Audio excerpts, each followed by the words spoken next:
Assam skill development মিছনত post ওলাইছে total 12টা post আছে যদি আপোনালোকে এপ্লাই কৰিম বুলি ভাবিছে কৰিব পাৰিব পোষ্টৰ ডিটেইলছসমূহ কোঅৰ্ডিনেটৰ এনি গ্ৰেজুৱেট 33000 টকা স্যালাৰি বয়সৰ উৰ্ধসীমা 40 প্লেসমেন্ট কোঅৰ্ডিনেটৰ এনি গ্ৰেজুৱেট আৰু কম্পিউটাৰৰ এপ্লিকেশন লাগিব 33000 টকা স্যালাৰি বয়সৰ উৰ্ধসীমা 40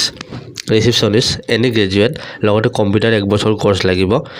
আৰু অসমীয়া ইংলিশ ডিটিপি জানিব লাগিব 33000 টকা স্যালাৰি বয়সৰ উৰ্ধসীমা 40 administrative assistant any graduate minimum 3 বছৰ এক্সপেৰিয়েন্স থকা হ'ব লাগিব 33000 টকা স্যালাৰি আৰু বয়সৰ উৰ্ধসীমা 40 ইয়াতে তিনিটা পোষ্ট আছে ল্যাবৰেটৰী এসিস্ট্যান্ট হাই সেকেন্ডাৰী পাস লগতে 2 বছৰ এক্সপেৰিয়েন্স থকা হ'ব লাগিব 15000 টকা স্যালাৰি বয়সৰ উৰ্ধসীমা 40 ল্যাবৰেটৰী এসিস্ট্যান্ট হস্পিটেলিটি হাই সেকেন্ডাৰী পাস লাগিব লগতে 2 বছৰ এক্সপেৰিয়েন্স থকা হ'ব লাগিব স্যালাৰি 15000 আৰু বয়সৰ উৰ্ধসীমা 40 laboratory assistant beauty and wellness high secondary pass হ'ব লাগিব লগতে 2 বছৰ এক্সপেৰিয়েন্স থকা হ'ব লাগিব আৰু 15000 টকা স্যালাৰি বয়সৰ উৰ্ধসীমা 40 ল্যাবৰেটৰী এসিস্ট্যান্ট হাই সেকেন্ডাৰী পাস হ'ব লাগিব লগতে 2 বছৰ এক্সপেৰিয়েন্স লাগিব আৰু 15000 টকা স্যালাৰি বয়সৰ উৰ্ধসীমা 40 অফিস পিয়ন ক্লাস 8 পাস লগতে 3 বছৰ এক্সপেৰিয়েন্স থকা হ'ব লাগিব বয়সৰ উৰ্ধসীমা 40 আৰু স্যালাৰি 10000 পিয়নৰ বাবে এক্সাম হ'ব 1 তাৰিখে মনত ৰাখিব 1 আগষ্টত পিয়নৰ এক্সাম হ'ব যদি আপুনি পিয়ন চাকৰি কৰিম বুলি ভাবিছে কোনোবাই যিসকলে ক্লাস 8 পাস কৰাৰ পিছত পিয়ন চাকৰিৰ কাৰণে এপ্লাই কৰি আছে তেওঁলোকে আহিব পাৰিব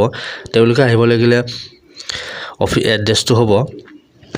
ASDM office at Katahbari Garchuk Guwahati 781035 গড়চুকত আছে অফিস আপোনালোকে আহি পিয়নৰ পোষ্টৰ বাবে ইন্টাৰভিউ দিব পাৰিব লগতে এপ্লিকেশনৰ লাষ্ট ডেট হল 31 তাৰিখ লাষ্ট ডেট অৰ্থাৎ 31 জুলাই আপোনালোকে তাৰ আগতে এপ্লাই কৰিব লাগিব আৰু যদি আপোনালোকে যদি কিবা গভৰ্ণমেন্ট বা সেমি গভৰ্ণমেন্টত কাম কৰি আছে তেনেহলে আপুনি NOC দিব লাগিব আৰু পোষ্টসমূহ পিউৰলি কন্টেক্সুৱেল পিছলৈকে এক্সটেন্ড হ'বও পাৰে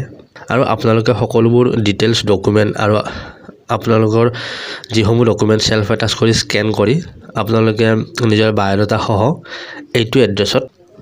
recruitment.asdm@gmail.com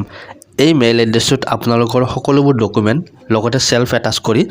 মেইল কৰি দিব আপোনালোকৰ মোবাইল নাম্বাৰ আপোনালোকৰ জিমেইল আৰু ঘৰৰ এড্ৰেছ সম্পূৰ্ণ ক্লিয়াৰকৈ দিব যদি ভিডিওটো ভাল লাগিছে লাইক কৰিব আৰু শেয়াৰো কৰি দিব যাতে সকলোৱে এপ্লাই কৰিব পাৰে আৰু যদি মোৰ চেনেলটো প্ৰথম চাই আছে প্লিজ চেনেলটো সাবস্ক্ৰাইব কৰি দিব ধন্যবাদ মেইল কৰিব লাগিব এড্ৰেছটো হ'ল